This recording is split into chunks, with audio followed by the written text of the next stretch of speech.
As I think you all know, the agenda today, we don't have a formal teaching. It's a little bit less of kind of a spiritual conversation today and more of a practical one, although I think that has, implications on our spiritual and emotional health.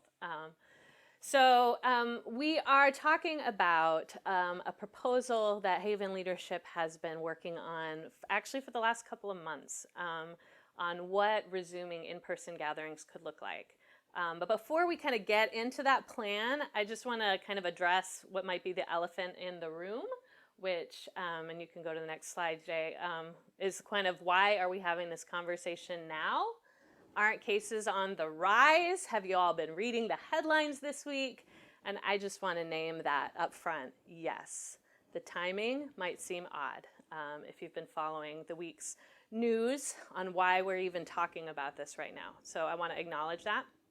The truth is, this plan we're presenting here, this conversation we're having is something that, like I mentioned, Haven Leadership's been working on for at least 2 months. Our board approved this kind of proposal I'll be sharing in early October.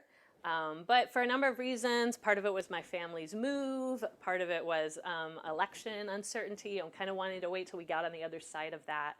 We thought it made sense to wait to kind of have this communal conversation all together.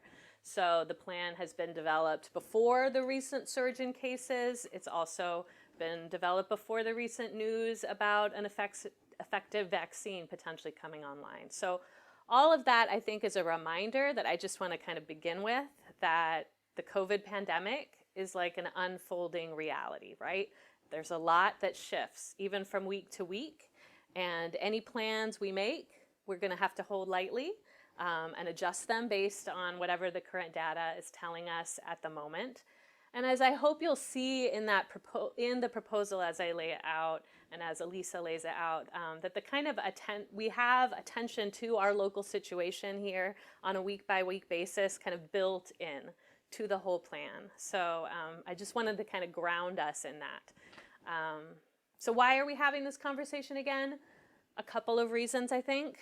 First, just to bring you all up to speed and to kind of bring everyone in our community, whether you're watching on YouTube, whether you're in Zoom, whether you're watching this after the fact. We want everyone in our kind of in the greater Haven sphere and conversation and community to be a part of the discernment we're doing, to be up to speed on what we're talking about, what we're thinking about, to just kind of keep everyone in the know. And then also to begin as a community discerning who would actually appreciate an in-person option, who would actually want to participate in such a thing once it's safe for us to do so.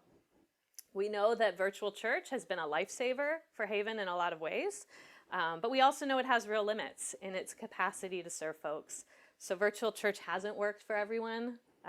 Our leadership has been committed throughout the pandemic to try and reach people in as many ways as possible, understanding that not everyone appreciates a Zoom service or just is fed by it in that way. And so we want to offer as many options for connection as we can, including thinking at least about possible safe in-person gatherings for those who would appreciate them. And that's why we're talking about this today. So the plan that we're presenting has been created with the help of Elisa Winke, who works in the world of infection control. So before we kind of go forward, I've asked Elisa to just briefly introduce herself to those who don't know you. Can you tell us, Elisa, just a little bit about your experience with COVID planning, et cetera? Yes, can everybody hear me? So yeah, I work, there's an echo, Leah, I think coming from your end. It's gone now. I work as an infection control specialist at a hospital I'm not going to name. I am not functioning in that capacity here. I am simply a member of Haven who has a body of knowledge that I was willing to share. And so I just want to make that clear. I'm not being paid for this. I'm not in any official capacity connected to my job.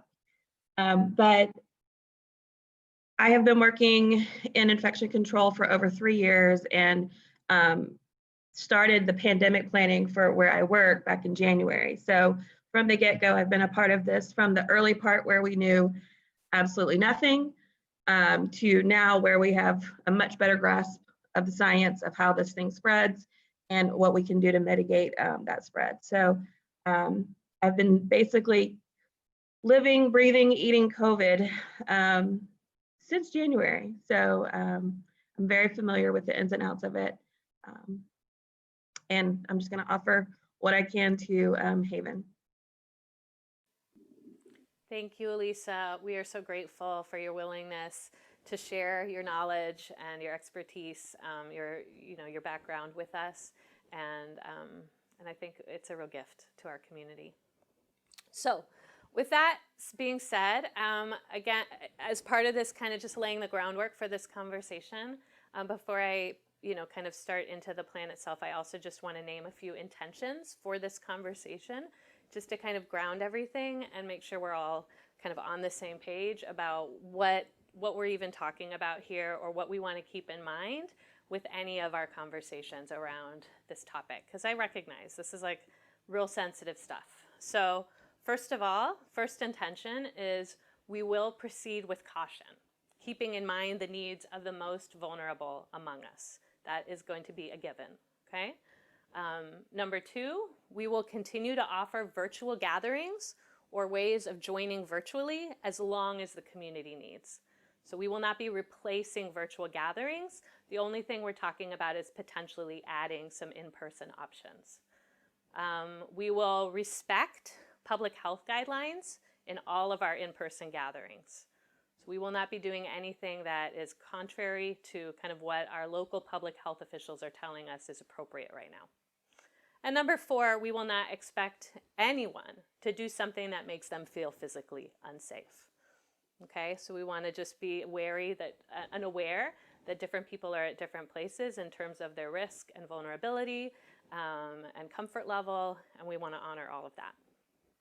Okay, so that being said, I'm going to just take us through, this presentation is kind of three chunks.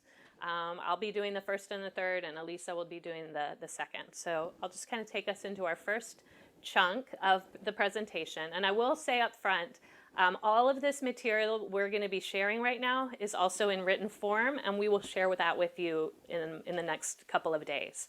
So you don't have to take furious notes. You can just listen and absorb, and then you'll also be given all of this information if you'd like to go through it, on your own, at your own pace later.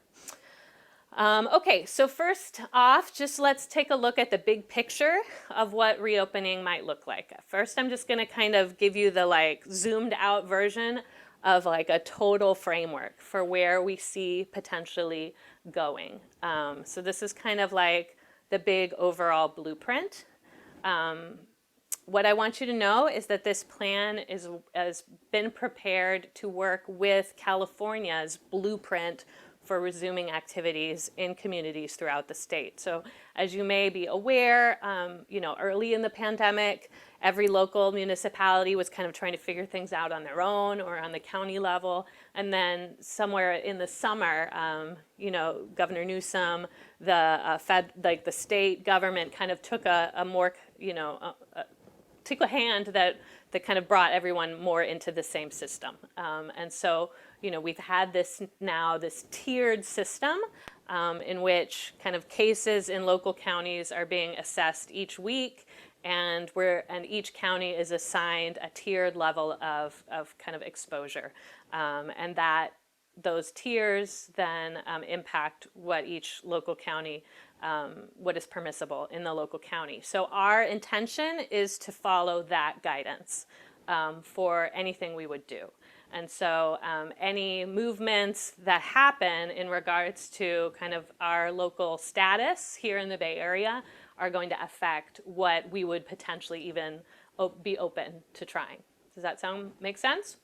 So I'm just going to show you kind of where, again, this isn't talking about necessarily anything we're going to do right now, but just kind of how we're thinking about what we could potentially even do in certain scenarios based on our tier level, okay? So I have a slide up, or that we're going to put up here. Okay, this shows you, we're going to compare what is the mandatory guidelines from the state of California based on the tier you're in, And then Haven is taking a more conservative approach. So I will show you kind of what we as a leadership team are comfortable with being potentially open to trying based on whatever tier the Bay Area is in. So, and I'll just say, I understand that the Bay Area is 9 counties.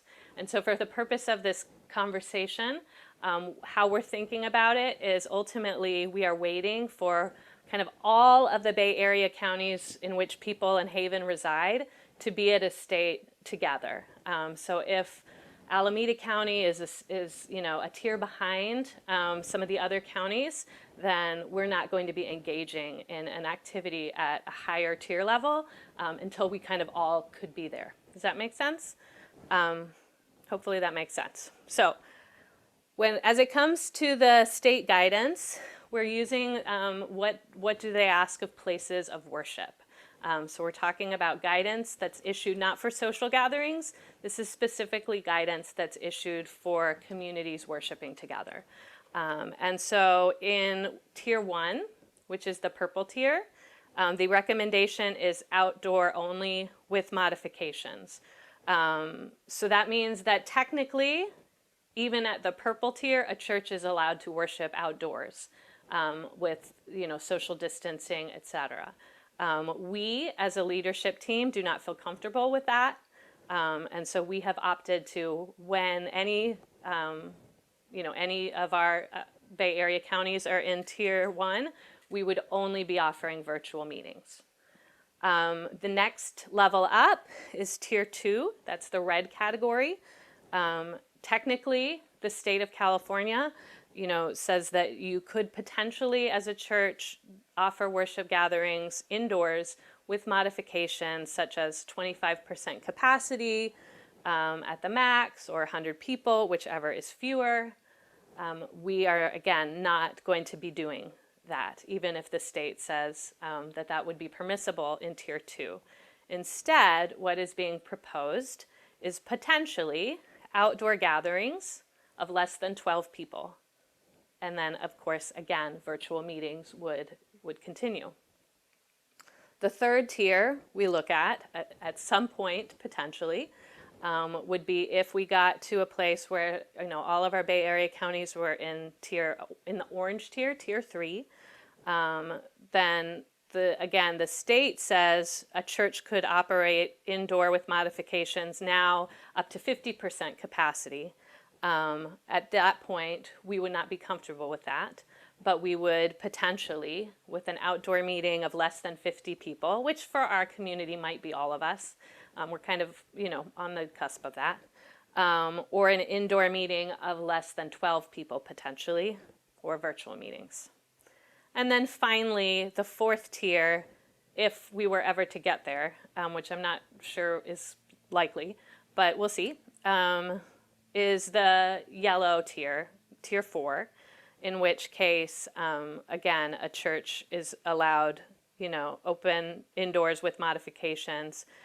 We were saying potentially outdoor meetings of less than 100 people, maybe indoor meetings less than 50, and virtual meetings. So again, a lot of this is very hypothetical. We couldn't even ask the question, are we ready to try a tier 3 gathering until all of the Bay Area was in tier 3, which, who knows? And just because if all of the Bay Area hit tier 3, that would not mean we would automatically start those gatherings. It would just mean we could have a conversation about if we were ready. So a reminder of where we're at today. Today, this is the current tier assignments as of this past Tuesday. If you're not aware, it's weekly on Tuesdays that the state updates the tier assignments. So currently, there's only one Bay Area county that's in tier 1, that's Sonoma. They have been in tier 1 for all fall, and they have not progressed forward, while the other Bay Area counties have tended to move forward. Although just last week, Solano and Contra Costa were both moved back a tier into that red zone. To our knowledge, we do not have anyone in Haven that lives in Sonoma County, and so I think our leadership would potentially be open to moving forward and not kind of waiting for Sonoma to be done in Tier 1 if a critical mass of folks in the community wanted to potentially start a Tier 2 set of gatherings. But as long as we were all at the other counties in which Havenites resided were at Tier 2, that in theory could be a possibility. If next week, any of these counties slip into Tier 1 again because of the recent surge, because of Thanksgiving coming up, et cetera, then obviously any potential possibilities of meeting would be on pause until we were at a place where all of the Bay Area counties in which people who wanted to attend resided were at least a Tier 2 level. So that is the overall kind of understanding of the broader framework for what we're even talking about. The other two sections we're going to talk about are just a plan of, like, in any of our gatherings, what would the requirements for participation be? How do we stay safe? And Elise is going to bring us that. And then we are going to talk at the end about what a Tier 2 gathering might look like, and how we might potentially start that process. So let's go ahead and turn it over to Elisa to share the next portion of our presentation. Okay, so pretty much there are 6 major buckets of guidelines, and most of these, if you've done any kind of going to the grocery store or working in an office, or pretty much anything outside of your home, you've probably encountered one of these things before. So none of this is going to be like super new science. This is basic stuff. Most of this is just organizing our gatherings in a way that we make sure that we're in compliance with all of these things. So the first one, we are putting forth that we would like to designate a safety monitor for every 12 people that's gathering. So, like, if there was an outdoor gathering of 12 people, at least one person needs to be a safety monitor. And there would also be a backup safety monitor in case that person became ill or wasn't able to attend. These people would be specifically trained basically by me to know what to look for, how to provide if someone doesn't have a mask, or how we're going to manage that if someone's not compliant. Basically just basic training that they can keep an eye on things that we know could potentially increase risk of COVID spread. So their responsibilities would be things like screening people before they come into the event, making sure everyone washes their hands, that their masks are appropriate and in place, not under their nose, not on their chin, not on their head, and then monitor social distancing and providing directions as needed. And of course, these safety monitors may designate helpers if needed. So this group will be specifically called out. So, as we decide to move forward, these people will be having specific training. They'll be identified at each event, so you know who to go to ask questions, or if you're interested in being that person, it'd be great to volunteer for. So that's our first major, shall we say, guideline or process that we're going to be putting it forward. The second thing, once again, you should be used to this kind of idea of screening and attestation. So each participant must evaluate themselves and their children for COVID symptoms, and they should not attend if any of the symptoms are present. They should not attend if they have tested positive for COVID in the last 10 days or have pending test results. I want to specifically call that out, because if you've been tested, then technically you are considered under investigation for, potentially having COVID. And so you should not be attending anything until you have that result. Upon entering any gathering, each participant will verbally agree that they meet the screening criteria, as well as any children. If you're the parent of a child, you obviously need to say that your children also meet this. And the safety monitor will record who attends and that they attested in case of future contact tracing needs. I'm going to pause there and just say, here's the deal. The thing is, we know how this thing spreads. We know what risky behaviors are. We can put these guidelines in place to mitigate most risk, but we cannot remove all risk. And so, people who are deciding to attend these things need to make sure they feel comfortable with that, knowing that, this isn't 100%, I can protect you from COVID if you follow all these things, but it's a very good percentage that you are obviously being safe as possible in the midst of a pandemic. So just be aware that you need to be aware of your own personal risk. We also need to be very aware that children are carriers of this and have,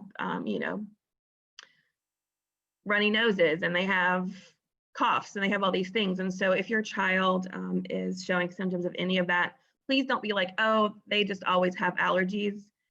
It's not allergies, probably. They probably have something. So we're going to be fairly strict on that, and just really relying on, looking at each other and seeing like, you have a congestion, you need to go home, you should not be here. So safety monitors will be very vigilant on that. The third thing will be social distancing. Once again, this is something that everyone should be very familiar with. Maintaining 6 feet distance between households. So like obviously if you bring you and your 3 kids, you don't necessarily have to social distance because you've already got all your germs shared, but we don't want you within 6 feet distance of another household. And we're still discussing how to mark those distances. We might do signage. If it's outdoors, we might use like spray paint on the ground to show you like where your area is. So that's kind of something we'll develop as we go forward. And attendance will be limited to ensure that we can social distance appropriately and safely. And these spaces will be reserved in advance. The fourth thing will be hand hygiene. Everybody should know how to wash your hands at this point. The expectation is that you'll perform hand hygiene before entering the gathering. The safety monitor will have some form of hand sanitizer, at the entrance for you to wash your hands. We also would expect that anytime that you use the bathroom, do diaper changes, basically come in contact with any body secretions of you or your child, that you would wash your hands again. And then we won't be shaking hands or giving hugs, which I know is sad, but once again, we need to maintain that distance. The fifth thing, once again, people should be familiar with is masking / face coverings. We know, okay, so let's talk about masks for a minute. So there is some science to masks.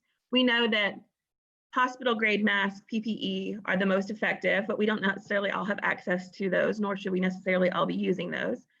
So some people have homemade face coverings, and there's, a ton of different options that you can get from Amazon to, the grocery store to whatever. We will plan to have masks available. The safety monitor will have masks available in case the mask that you bring we feel is not of good quality. We also will expect that this mask, covers both your mouth and your nose. It should not be under your nose or under your chin. If it's too big, if it keeps falling down, you'll be provided with one that fits better.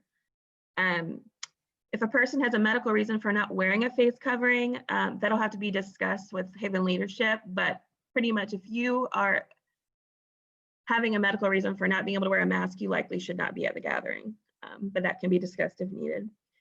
And some of you may have heard this before, some of you may have not. Neck gaiters, valve masks, and bandanas are not acceptable types of face coverings.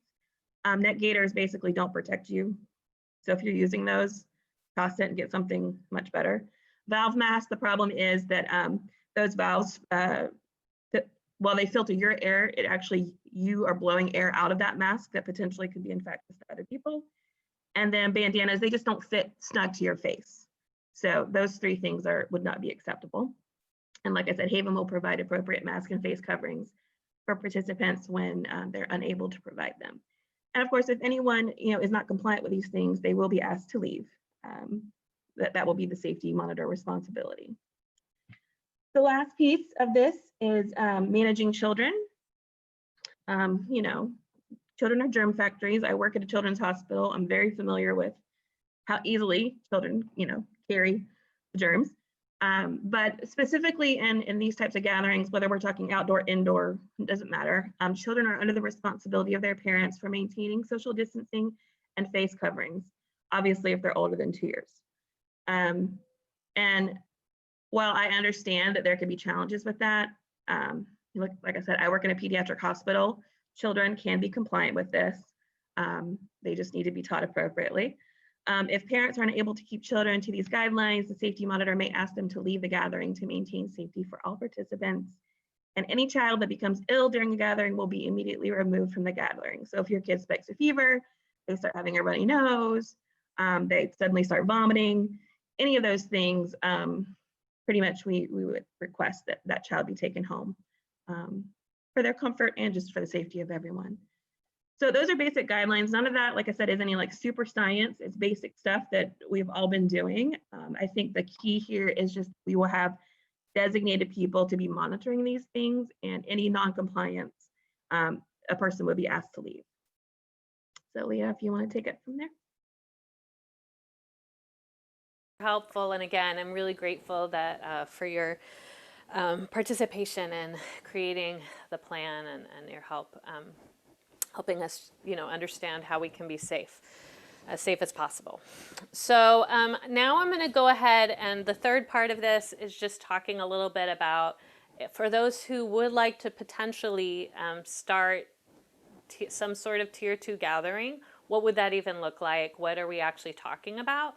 And so I'm just going to kind of go through what that proposal is. We do not at this point have any proposals for or timelines for anything beyond tier 2. So I will just name that the only, in practical terms, kind of concrete plans we're talking about are potentially beginning at some time in the foreseeable future, some tier 2 gatherings. So let's just talk about what those would look like. Basically what we're talking about is a series of outdoor Sunday services that would be held once a month. I think this is on the next slide. Probably just once a month in Haven community members' backyards throughout the Bay Area. Okay, so we're talking about potentially once a month gathering in small groups in backyards, outdoors, for those who feel comfortable doing that. It would be a stable group of 12 people or less, depending on the size of the yard. So the host homes would need capacity to seat multiple household units 6 feet away from each other in order to be able to host that many people. All the safety precautions that Elisa just named would need to be followed, including the masking, the social distancing, and of course, like she said, every group would have a safety monitor. Gatherings would take place. Kind of how we envision this could work is gatherings taking place in a series of locations on the same Sunday a month at 10:30 a.m. That they would be relatively brief, probably an hour or less, understanding that any groups that have children, the children aren't going to go apart and do their own thing. They would be part of the gathering. And so, the gathering needs to be family friendly, probably can't be super long, and also just for safety purposes, probably shorter is better. So probably an hour or less. The virtual gathering will be hosted that same kind of gathering, whatever the meeting conversation is, would also happen on Zoom for those who didn't feel comfortable attending a backyard gathering. And so we'll have basically a virtual alternative of what is happening in those pods in backyards on those Sundays, potentially once a month. What would the gathering include? Because it's not going to look like a, kind of maybe how we think of a typical Sunday service. These are some things the gathering might include. This is not at all kind of set in stone exactly what these would look like, but they could include the opening prayer, discussion on a topic. I think that would probably be the core piece.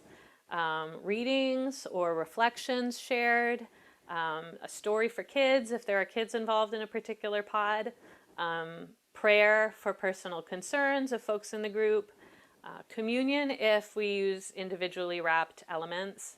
But the gatherings would not include, and this is important, group singing.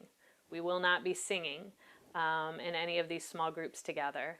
And at this point, the thought is not group singing. I'm not sure if at any point in the tiered structure we presented would group singing be safe.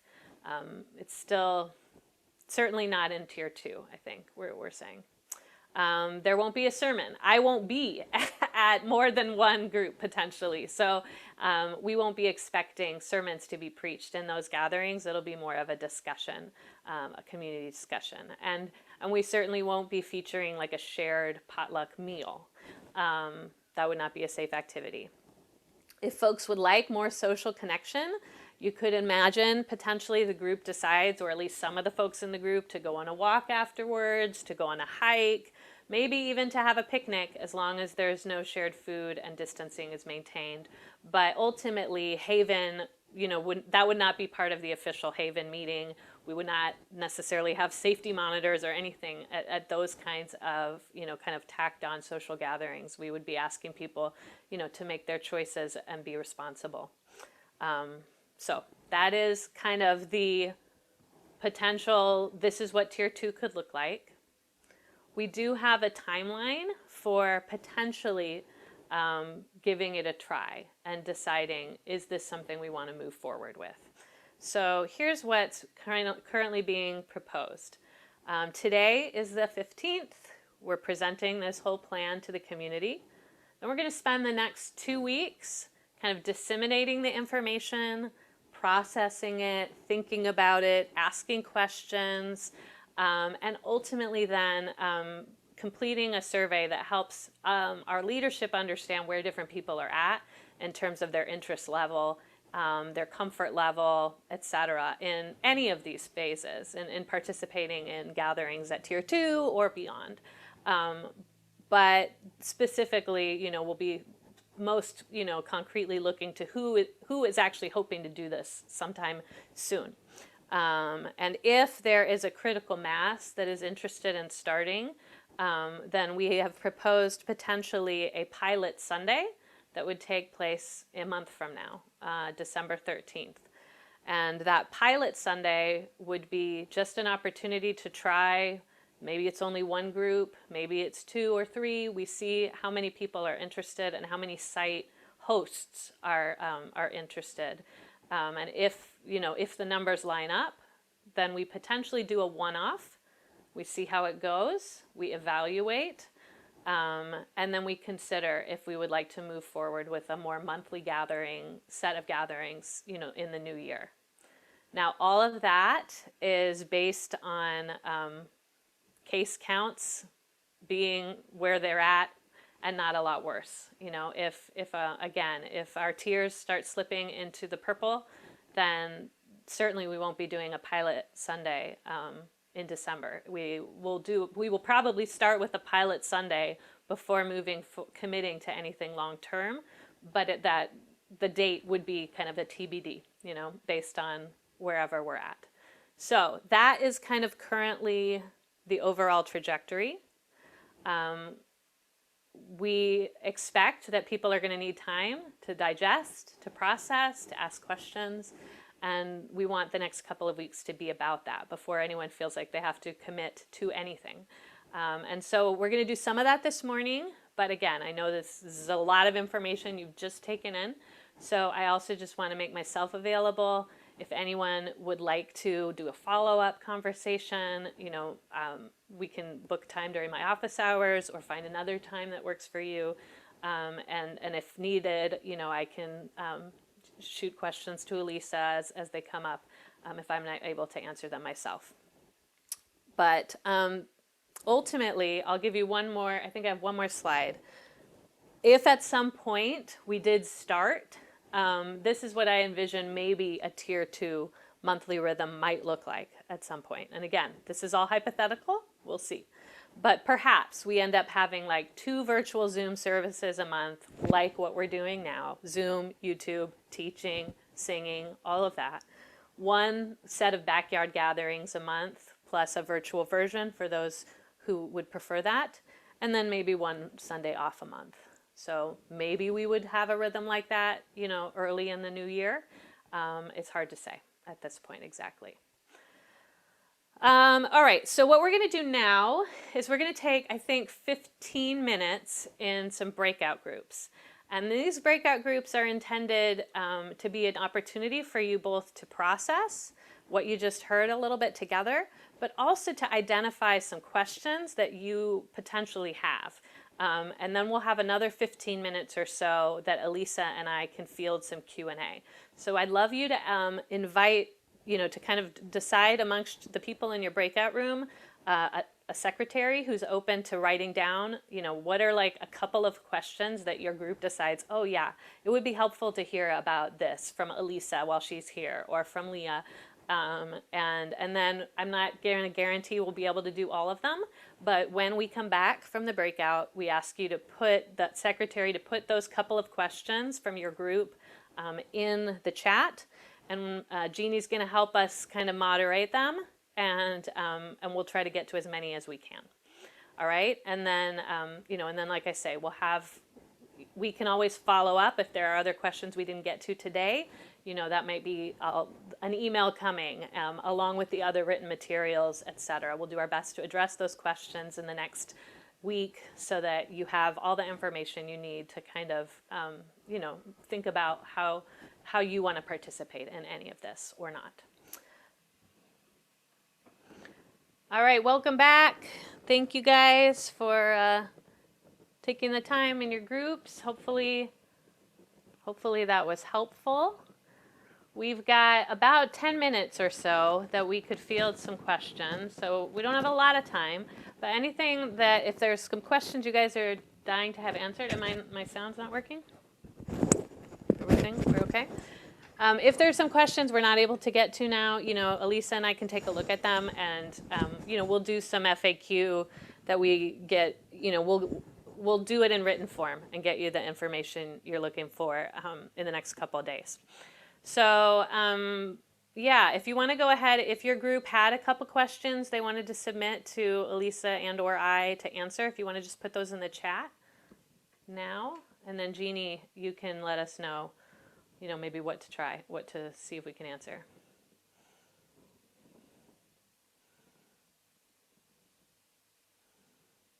One question is coming through.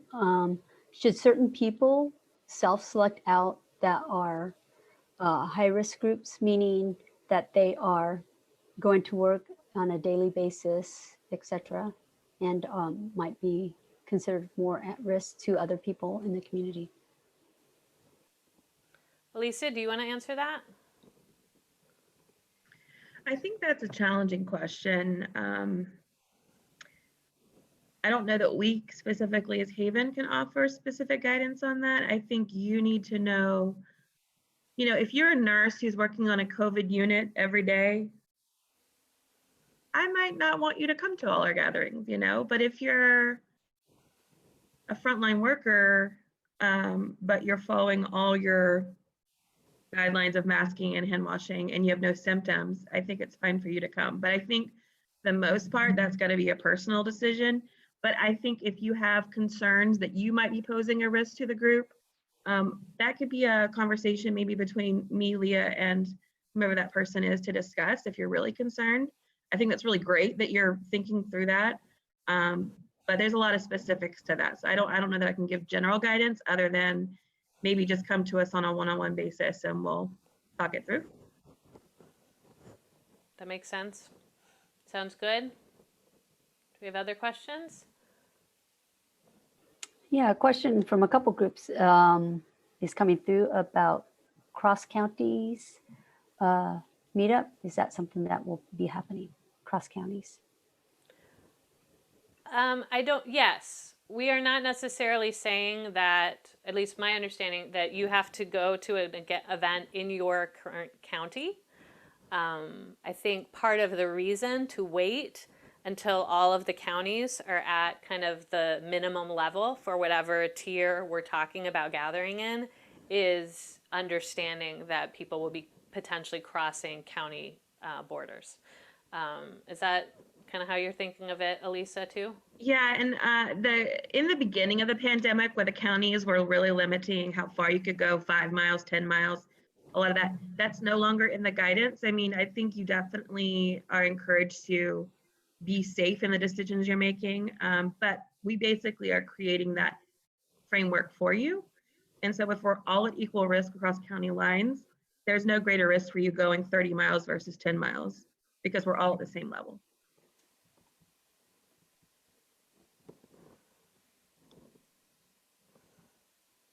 Um, there's a question about, would people be allowed to choose pod members or be in randomly assigned groups? Good question. So this is a little tricky because, we can't just because we have to be so careful about numbers and making sure there's enough distance at each site. My thought is this will be part of the survey. I'm working on the survey now. You will have it in the next couple days. And in the survey, I'm going to ask you to kind of rank your importance level for how much do you care that it's geographically close to you, that there's maybe if you're a family with kids, that there's another family with kids in your pod, in your group, and then maybe a place where people could name a few names of people they would love, if possible, to have in their group.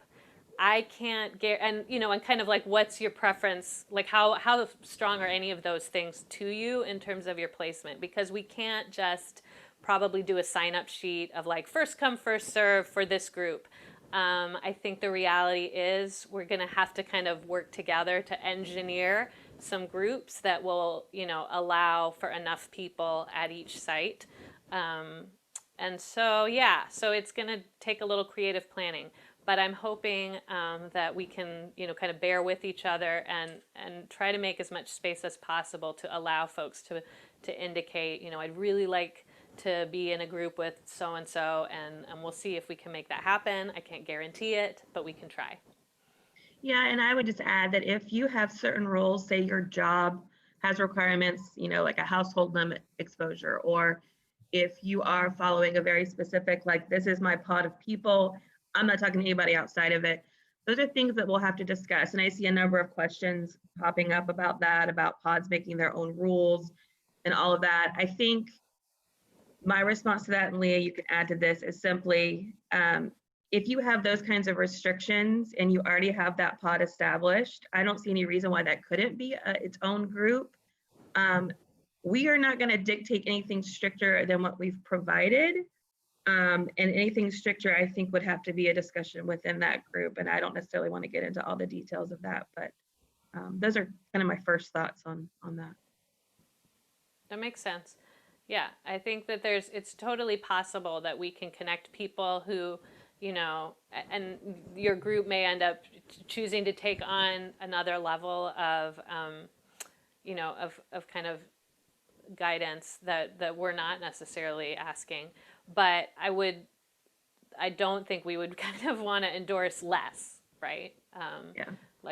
And so I think we'd be asking everyone to at least observe the minimum for any official Haven gatherings. Now, like I said, we understand that different people are socializing at different levels. There is guidance about that, for that's kind of its own category. And what we're speaking about today is in regards to kind of official Haven service gatherings, understanding that we're asking people to be wise, but also to take responsibility for making their own choices around kind of more social gatherings, which may end up being with some of the same people. But I don't feel comfortable, I think, our leadership kind of owning that, trying to take responsibility for that. Does that make sense? Do you agree, Elisa? Yeah, I'm with you. Can we get like one more question? Yeah, one question was, these guidelines are for the Sunday gatherings in backyards. Is there opportunity for Haven to make other gatherings besides these Sunday gatherings if other groups wanted to meet, and would they follow the same guidelines? And on the Southern Sunday gatherings, does it just have to be to a backyard? Could it be a park or something? Yeah.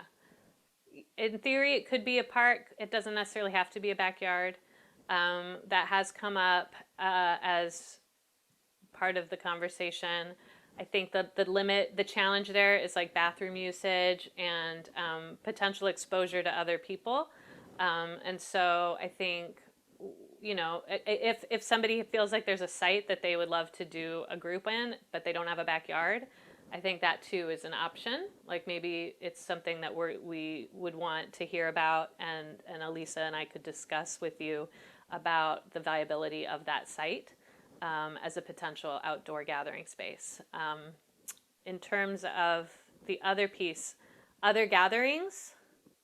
So again, I would say that there's like the potential for social gatherings that are not really what we're talking about today, and you can decide if and when you want to have them.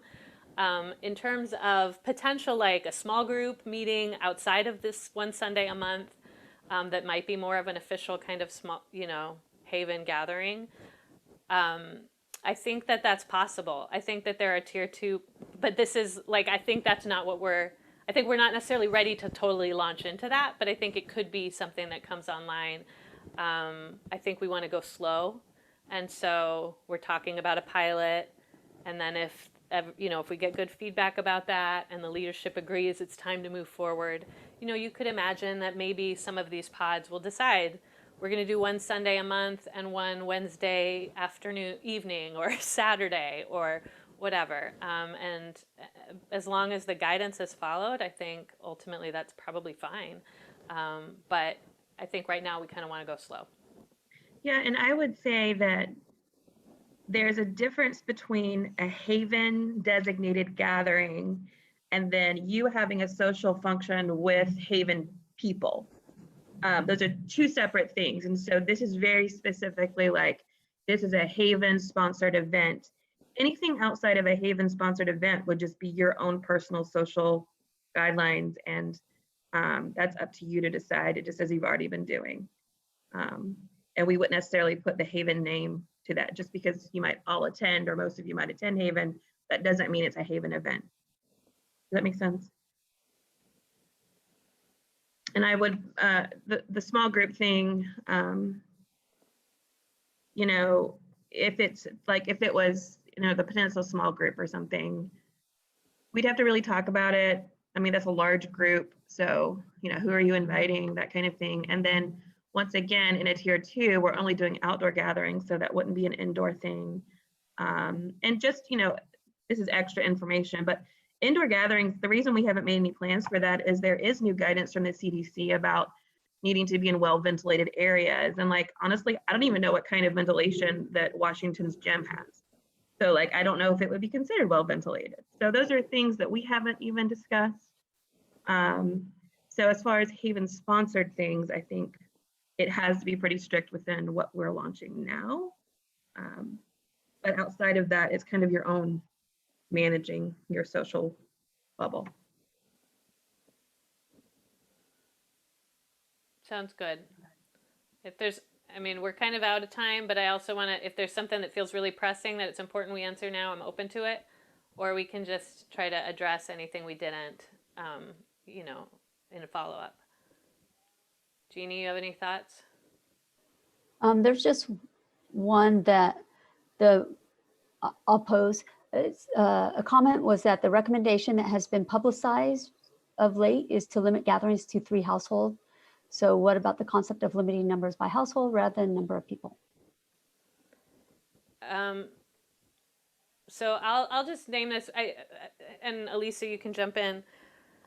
We did consider that. I mean, initially the plan before that guidance came out, again, we've been working on this plan for quite a while, and it preceded that more recent guidance, which is really social guidance. It is not necessarily for faith community experiences, which is kind of how we're more thinking about what this is. But it's also kind of in a weird gray zone, right? I'll just be honest about what we're talking about. And so I find my concern with the family limiting, the household limiting, is that and I don't know if the word is discriminatory, it certainly disadvantages folks who do not have very many people in their household, single people, etc. It makes it more challenging for them to be able to gather with others when there's a limit on households in a way that, I feel like I would hate to necessarily create that burden. And so our thought was, if there are people who are in a situation where they have a social contract for a school or a workplace where they really do need to maintain that 3 household limit, we want to honor that and build a pod around them that would honor that. But we don't necessarily want to put that restriction on the whole group. because if you have like 3 single people, that's a pod. If we use that limitation versus 12 individuals, which could be similarly safe, I think is the idea. Anything you want to add to that, Elisa? No, you said that very, very well. Okay, so like I say, there's, I'm sure, more info to digest. We will be getting you all this written material. We will be getting you a video of this gathering if you want to go over it again, and the survey in the next couple of days. I also am happy to field emails, make a time to talk, etc. if there's any follow-up you want to do in the coming days. And so we're going to kind of close this conversation for now. It's 11:51, so we're going to end with some closing worship and communion. Thank you guys for being a part of this conversation. Thank you for bearing with us, for being a part of entering into figuring out challenging dynamics. I'm really grateful for people of care and wisdom, and that ultimately I think we all long for similar things of finding ways to be connected, to honor one another's needs, and to continue to grow as a community in our connection with each other and with God. So thank you all.